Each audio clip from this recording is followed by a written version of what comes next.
Ito yung petition natin for prohibition, mandamos with injunctive reliefs na final natin ngayon against the Commission on Elections at saka Department of Foreign Affairs bilang mga respondents dito sa ating petition. Yan.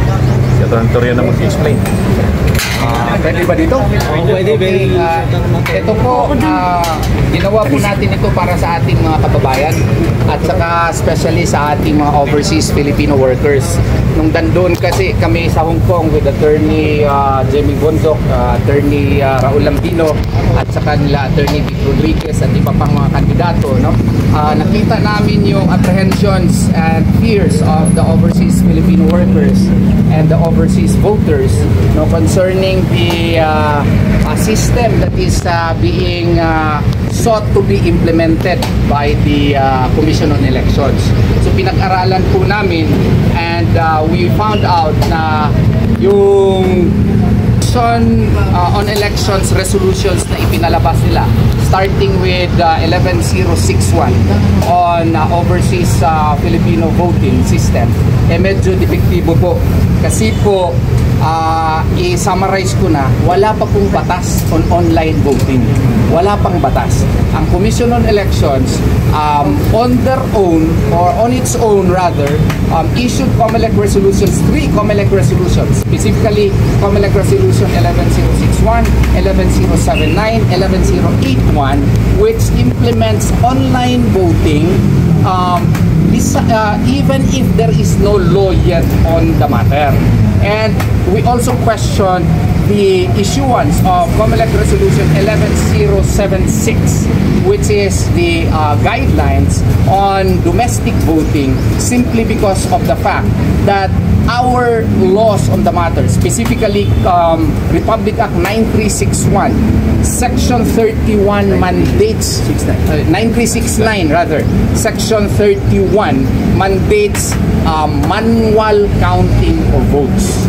Ang ginawa po, winala po ang manual counting of votes, ginawa pong electronic, and electronic counting was already repealed, no, by Republic Act 9361.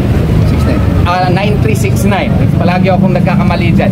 Yung batas po on electronic counting was provided in Republic Act 8436, but this was specifically amended by Republic Act 9369, and now 8436 has been implemented, re-implemented, even if this is in clear violation of an existing law. So our prayers therefore is that mandamus to compel the Commission on Elections to implement Section 31 of Republic Act 9369 and to issue resolutions, an appropriate resolution for the implementation of the same. Why? Bakit? Because it is provided by law. Second, it is a voter verification mechanism in itself.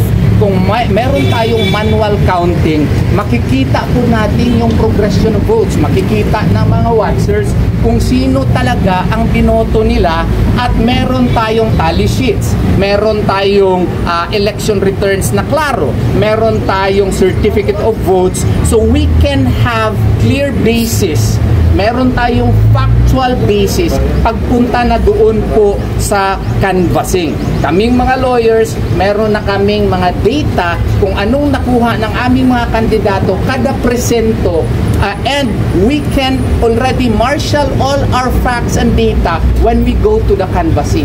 Unlike now, bibigyan ka na lang ng election return, hindi mo alam kung paano nakuha yung resulta. Kaya nga po, ang intention po ng batas, Republic Act 9369, is manual counting muna. Ang electronic po, canvassing lang at consolidation of votes. Hindi po included ang counting. Pero ang COMELEC, in-include nila ang counting. Sa overseas Filipino voters naman, Sections 24 and 27 of Republic Act 10591 contemplates paper ballots and on-site voting. Okay? At saka on-site canvassing po. Ang ginawa po ngayon, online na walang batas. So kailangan po maglagay muna ng mga klarong safeguards at saka kailangan ikonsulta. Wala kasing consultation itong online voting, diretso na lang, walang batas. At hindi po pwede ang Commission on Elections magawa ng sariling batas na hindi po batas galing ng Kongreso. Yun po ang summary ng aming petisyon. Ito po ay pinangunahan ng PDP Laban at pinirmahan ito, may resolution ito ng PDP Laban kasi po ang PDP Laban wants to protect the votes of the Filipino people, and supported po ito ng mga magigiting na mga abogado ng mga kandidato like Attorney Raul Lambino, no? Attorney Jimmy Bondo, Attorney Vic Rodriguez. Ako rin po ay pumirma, Attorney Israelito Torion, at si Attorney Glenn Chong. Hindi lang nakahabol yung kanyang pirma kasi nasa Davao pa siya, but he is one of the petitioners. And meron din pong mga overseas voters and OFW nakasali po dito, petitioners. Nilimit lang namin kasi more than 200 po ang pumunta sa aking opisina. Hindi na po makaya ang pagpasiro. So nilimit lang namin. They are very supportive of our legal move. Attorney, for the record, we are praying for makapag-issue yung court ng TRO. TRO po na and mandamus, no?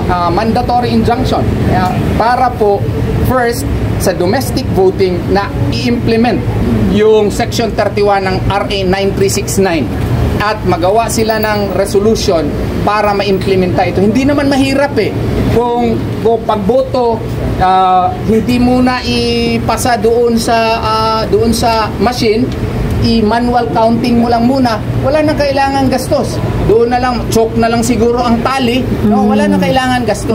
And then, this will also coincide yung concern ng isang lawyer din, si Attorney Respicio, na doon na lang i-on yung internet pag-transmit na ng mga results. Kaya para sigurado tayo, meron talaga tayong datos kung ilan ang nakuhang boto ni Attorney Lambino, ni Attorney G.B. Bondo, kada presinto, at saka pati na rin mga local candidates. Mga local candidates ito masisiyahan. Kasi kung sino ang talagang nanalo, ay sisiguraduhin sana namin na sila talaga ang mananalo. Attorney, and sir, klaruhin lang din natin, yung mga OFW, may reservation kasi parang feeling nila madidaya yung election through online voting. Kaya nga ito, kasi we are saying that in the meantime, i-TRO muna ito. And what will we do? We will follow first Republic Act 10591 na 10590. Ano yung gagawin? May in-person voting, mail voting, and in certain cases you follow what was the procedure that was done before.